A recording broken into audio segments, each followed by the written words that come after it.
The story begins in a bustling corporate office, where dozens of applicants wait nervously for their turn to be interviewed for a coveted position. Among them is a young woman named Elena, dressed in a modest suit that has clearly seen better days.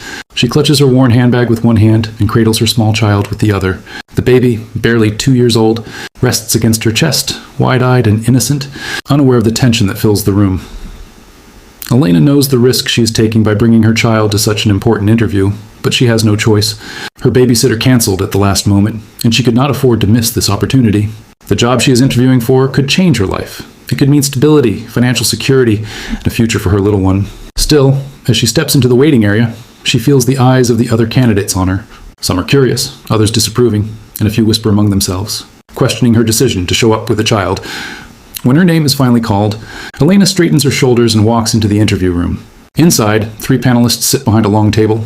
Their expressions change immediately upon noticing the child in her arms. One of them, a middle-aged woman with stern glasses, raises an eyebrow. Another, a man in a sleek suit, leans back in his chair with a faint smirk, clearly unimpressed. "Ms. Elena, this is highly unprofessional," the woman in glasses says sharply. "You cannot bring a child into a corporate interview. It shows a lack of preparation and seriousness." Elena's cheeks flush with embarrassment, but she steadies her voice. "I understand, ma'am, and I apologize. My childcare arrangements fell through at the last moment. But I didn't want to miss this opportunity. I promise, if given the chance, my dedication and work ethic will speak louder than this situation." The suited man chuckles dismissively. "Dedication? If you can't even manage your personal life, how can you handle the demands of this position? We're looking for professionals who can prioritize work without distractions." The third panelist, a younger woman who seems more sympathetic, fidgets uncomfortably but says nothing. The atmosphere in the room grows colder, and Elena feels her hope slipping away. Her child squirms in her arms, letting out a soft whimper, and the sound echoes in the silence, as if underscoring the panel's disapproval. Just as the stern woman begins to formally end the interview, the door swings open. A tall man with an air of authority steps in, and the energy in the room shifts instantly. The panelists straighten in their chairs, their expressions softening into respect. This is the CEO, a billionaire known for his brilliance and ruthlessness in business, but also for his unusual sense of fairness and vision. "What's going on here?" he asks, his voice calm but commanding. His sharp eyes fall on Elena, then on the child in her arms. He pauses, studying them with genuine curiosity. The suited man quickly explains, "Sir, this candidate showed up with a child. We were just about to conclude the interview. Clearly, this isn't the level of professionalism we require." The CEO says nothing for a moment. Instead, he steps closer to Elena, his gaze steady. "What's your name?" "Elena," she replies softly, tightening her hold on her child. "And why are you here today, Elena?" She swallows hard, her voice trembling but firm.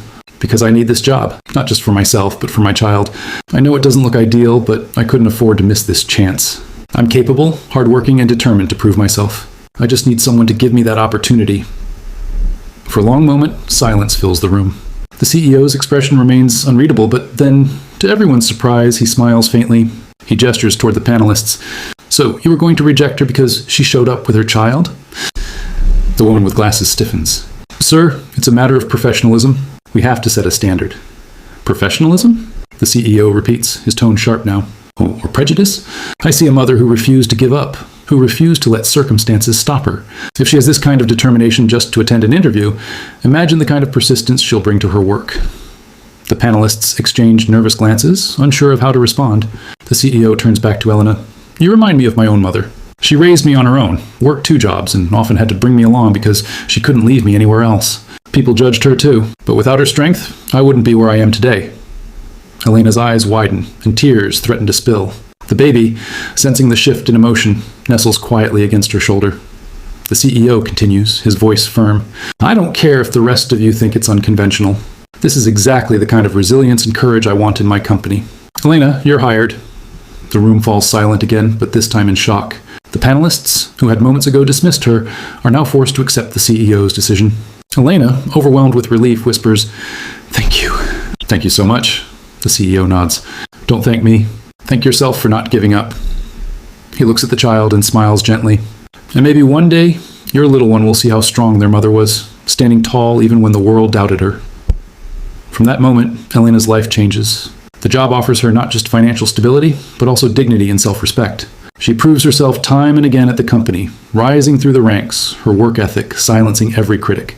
And through it all, she never forgets the day the billionaire CEO walked in and saw not just a struggling mother, but a fighter who deserved a chance. The story becomes a powerful reminder of the invisible battles people fight every day. It shows how quick society can be to judge based on appearances, and how easily opportunities are denied to those who don't fit the conventional mold. Yet it also highlights the difference one person can make when they choose compassion over prejudice, when they look deeper than the surface. For Elena, the interview that almost ended in rejection turns into the beginning of a new chapter. For her child, it becomes a legacy of courage. And for everyone who hears the story, it becomes an inspiring lesson. Sometimes the most unconventional choices reveal the greatest strength, and sometimes all it takes is one person with power to recognize it. In the end, Elena doesn't just secure a job, she earns respect, stability, and the chance to rewrite her story. And as she walks out of the building that day, holding her child a little tighter, she knows that she has not only survived one of the most difficult moments of her life, but she's also transformed it into the foundation of her future. Would you like me to expand this into a full 1,500-word flow with added emotional depth, dialogues, and inner thoughts, almost like a cinematic narration, so it feels longer and richer for storytelling?